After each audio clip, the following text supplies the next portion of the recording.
Hello, wonderful people. I hope you're doing well. So I decided just go live without scheduling anything or without sending any emails, and I hope it's okay.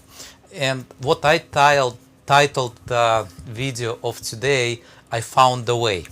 Okay, if you watched my previous live stream, I broke twice. That piece right there, I broke twice. Okay, when I handled that.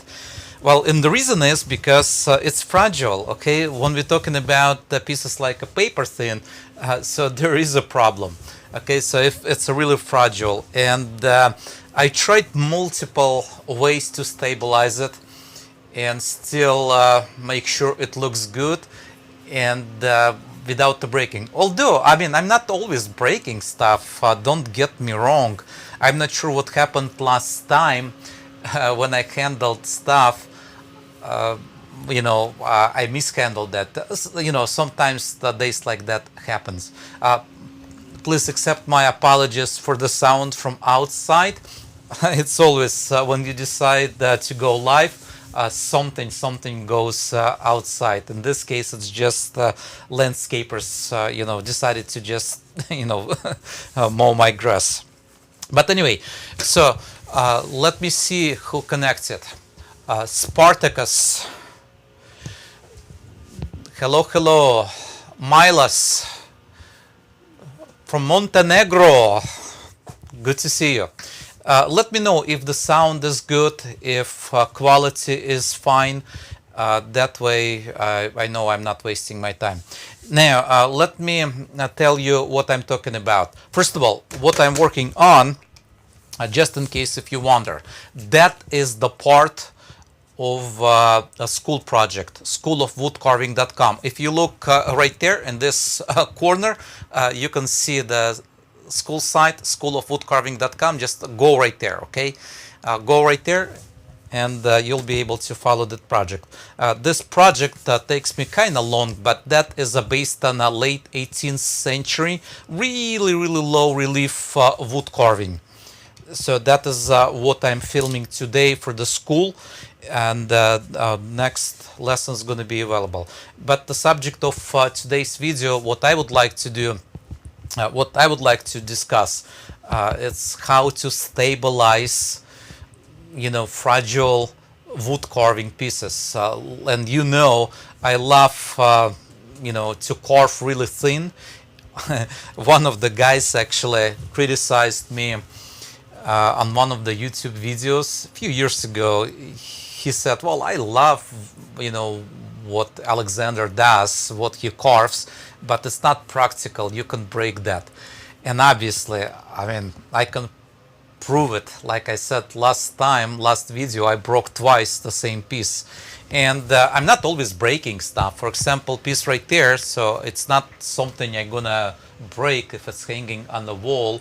I'm not gonna touch it, so there's no danger. Okay, but let's say like a piece like this. That was a 5-day class in Mark Adams' school. We did that in 5 days. Some of those oak leaves. Maybe I can just show you a little closer to you. So those oak foliage, or whatever you call that. So that was a 5-day class in Mark Adams' school in Indianapolis. Okay. So I also dropped that. I don't know what happened. I also dropped that, and I thought, well, I mean, how can I stabilize it? Obviously, you could put lacquer, but it's not going to penetrate deep enough, and it's not going to stabilize those fibers. And I talked to the friend of mine who is a luthier, and he builds upright bases. And I said, what's the secret? Because the panel itself, we're talking about on a musical instrument, it's only about 3 millimeters thick. Okay, 3 millimeters, it's almost nothing, like 1/8 of an inch. And to prevent from cracking, you have to stabilize it. Yes, one of the ways you could penetrate that with the shellac, you just dilute shellac with spirit, and you can penetrate multiple times and so on. But I found one of the really interesting way after talking with him. So he said, well, I mean, for me it was a surprise. Okay, nowadays we've got on the market all kinds of resins. Okay, and he told me he using certain resin to penetrate the stuff, and I was trying to find the good one, and I found one. Okay, I found one. I found by the Total Boat. So those guys, I don't know what's going on. So I found those guys. It's by Total Boat, and it's penetrating epoxy. Okay, epoxy resin. I'm not sure if you're going to be able to see that a little closer, but those guys right there. Okay, so it's a 2 parts, and that one is a penetrating one. What I did, I actually bought also some cheap brushes, because you can't use normal brushes. It's gonna be gone after a while. So I bought the cheap brushes. I took that piece, which is a fragile. I mean, we talking about less than 1/16 of an inch. Okay, less than 1/16 of an inch in certain parts. I'm not sure if you can see that. That is less than 1/16 of an inch. All right, and I penetrated that stuff, and it just went all the way through. Okay, so it's actually got all the way through on another side, and I was surprised to see the result. I didn't like the look of it at the beginning. It looked like a plasticky at the beginning, but later, let me actually hold it. But later, I've done the next step.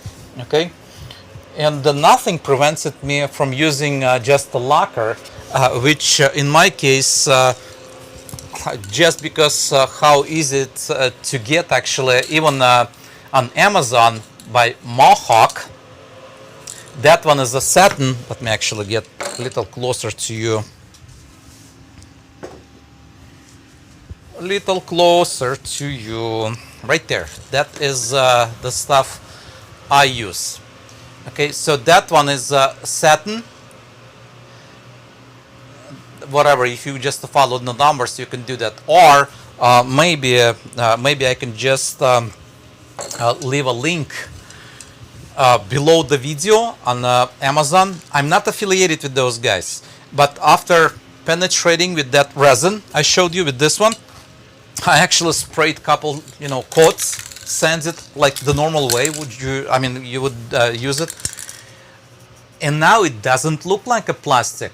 It actually looks like, I'm not sure, it looks like I used some kind of oil finish, like penetrated all the way through with the oil, and then it dried and I applied the lacquer finish. And that's actually, I can see all the grain. It doesn't look plasticky in all. I mean, you could probably disagree with me, but it doesn't look plasticky in all. But it's actually really good sheen. It's up to you. You can do a gloss. You can do different, sheen. In my case, I did just a satin. Maybe I could do a little better job, taking out all the bubbles. I use just a heat gun, because the epoxy, it gets bubbly. A couple times actually I saw some of the bubbles. I took the heat gun and just use that heat gun to get rid of those bubbles. But I like the result. Okay, I really like the result. Now that's pretty much it. That's what I wanted to talk about today. Just I found the way how to stabilize the wood, and that resin, it's actually impregnated every fiber of those only less than 1/16 of an inch leaves. Okay, my carving. So, and I'll watch. I'll keep an eye what's gonna happen, but I doubt that that is actually even gonna move, because it's now it's became like almost the 100% resin, at least the carved part, not the base, because it did not go all the way through. I'm talking about the base itself. Okay, So the grain, actually, I used another piece. I did not apply any lacquer yet, but this piece I also penetrated with that epoxy, and you can see it's actually brought all the grain, just like you would use oil finish on it. I hope you like that idea. Again, if you wanted to, I can actually place a link below the video, and you can just go ahead and check that product yourself. It's not cheap though, it's kind of expensive, but I think it's gonna last me a long time. I don't really need a lot. I just bought 1 quart, and that's a 2-to-1 ratio. The hardener is actually, the smaller bottle right there by Total Bought. I don't know why I bought the Total Bought. I just read all the reviews, what people think about the resins and the epoxies on the market, and the Total Bought, the brand. For some reason, it's just like one of the better brands. Maybe there is better ones, but I'm not a big epoxy guy. I don't use too much, but maybe I will. Maybe I will. Now, let me just give you an update. In about a month, in July 10, I'm gonna be in Indianapolis, in state of Indiana, in Mark Adams School of Woodworking. And I'm not sure if any place is available, but you're gonna go ahead and check. You can go, like I said, just whatever. See that right there, right here, schoolofwoodcarving.com, and just to check in person. Or you can just go directly to Mark Adams, I believe, .com, markadams.com, and check, just Google my last name, Grabovetsky, and see if there are any spots available, okay? So let me see who commented, and I'll try to answer, okay? All right, Noah, hello from Louisiana. Hello, Noah. Okay. So Fabio, Mohawk products we can find in Brazil. I hope you can find, but it doesn't have to be Mohawk. It could be any lacquer. It's just common for the cabinet making and for the furniture making nowadays. I just found the Mohawk. It's just availability. You can just get that even on Amazon. You can get in the local store. I buy personally in the local store. In a local store it's a little better because it actually gives you the percentage of the sheen, which is a satin equals to about 15% in my case, but it could go from 15% sheen to 25% sheen. I also have some dead flat, so it's just no sheen. It's absolutely dead flat. I also sometimes like to use it if I don't want to see any shiny stuff and all. So it's a dead flat. There's no sheen in it also. But I'm glad you can find that in Brazil also.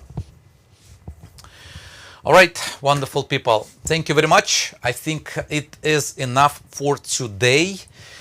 Please consider, if you like my stuff, consider subscribing, consider liking it, and also if you don't mind, I would like to ask you to share that on a Facebook or Reddit, whatever you can share this video. That would be helpful actually. Okay, have a wonderful rest of your day. Go ahead and just hug someone, and I'm gonna continue and film for the schoolofwoodcarving.com, the next video lesson. Okay, have a good one. Thank you.